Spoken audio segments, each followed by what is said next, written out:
सब कारले खोल दिए गए हैं। लोकसभा के चुनाव का हमने तो कह दिया कि बिल्कुल बच चुका है। अब आज भी मेरी दिल्ली में बैठक है, हम लोग लोकसभा के चुनाव को लेकर के ही बैठने वाले हैं। अब हर दिन हर लोकसभा में जिनके जिनमें जो काम है उस हिसाब से सब लोग। ये लाइव तस्वीरें आप मधुबन की पुलिस एकेडमी से देख पा रहे हैं, जहां पर मुख्यमंत्री मनोहर लाल पहुंचे हैं नैतिकता शिविर में शिरकत करने के लिए। दीप प्रज्वलित करके इसका शुभारंभ किया जा रहा है और आप देख सकते हैं कि इस कार्यक्रम में स्वामी ज्ञानानंद के साथ साथ आप देख सकते हैं कि आईएएस, आईपीएस, आईएफएस और एचसीएस स्तर के अधिकारी मौजूद हैं और इस समय दीप प्रज्वलित कर इस कार्यक्रम का शुभारंभ किया जा रहा है। क्या मुख्यमंत्री यहां पर कहेंगे वो हम आपको दिखाएंगे और मीडिया से बातचीत करते हुए मुख्यमंत्री मनोहर लाल ने क्या कहा है वो भी हम आपको दिखाने का, सुनाने का प्रयास करेंगे। फिलहाल ये तस्वीरें आप देख सकते हैं, इन्हें आप ज़्यादा से ज़्यादा शेयर करते रहें ताकि मुख्यमंत्री ने आज क्या क्या जानकारी दी है उसके बारे में सभी प्रदेशवासियों को, देशवासियों को पता चल सके। लाइव तस्वीरें नमस्ते भारत न्यूज के माध्यम से देखिए ये रिपोर्ट। ऑनरेबल होम सेक्रेटरी महोदय और फाइनेंस कमिश्नर रेवेन्यू आप भी तशरीफ लाए हैं। माननीय डीजीपी साहब श्री शत्रुजीत कपूर जी और डायरेक्टर एचपीए, आप सबका स्वागत और अभिनंदन। सभी से विनती, एक बार सभी महानुभाव जो मंच की शोभा बढ़ाएं। हमारे यहाँ हरियाणा इंस्टीट्यूट ऑफ पब्लिक का एडमिनिस्ट्रेशन हिपा, उसके माध्यम से कर्मचारियों की एक ट्रेनिंग का रेगुलर प्रोग्राम चलता है। लेकिन प्रधानमंत्री जी ने इस बार जैसा मिशन कर्मयोगी नाम से देश भर के सभी कर्मचारियों का एक विशेष संबोधन करने के लिए और कर्मचारी अपने आप को कर्मयोगी समझे।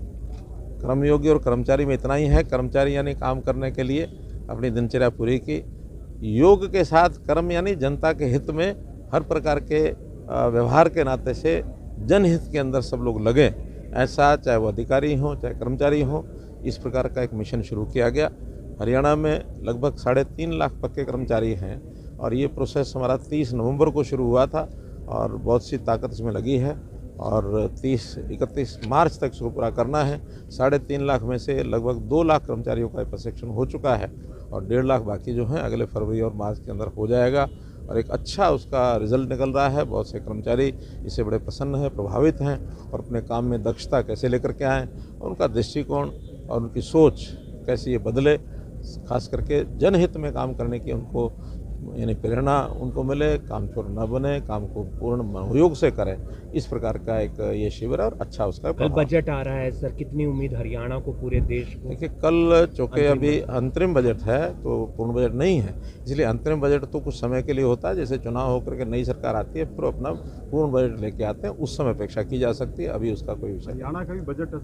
हाँ, हरियाणा का बजट अभी आएगा। बजट का सत्र हमने कैबिनेट ने एक निवेदन किया है 20 फरवरी से बजट सत्र शुरू करने की बात कही गई है। उसके बाद बिजनेस एडवाइजरी कमेटी उसका आगे का टाइम टेबल बना करके आपको बताएंगे। लोकसभा के लिए कार्यालय खोल दिए गए हैं, सब कार्यालय खोल दिए गए हैं। लोकसभा के चुनाव का हमने तो कह दिया कि बिल्कुल बच चुका है।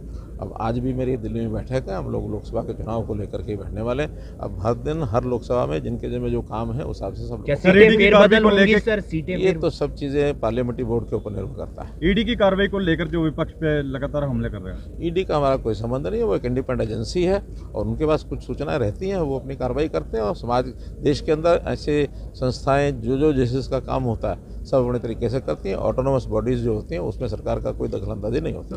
जातिगत जनगणना के बारे में रडार पर हैं। हमारे यहाँ तो सब चीज़ें ठीक चल रही हैं, किसी प्रकार की कोई जातिगत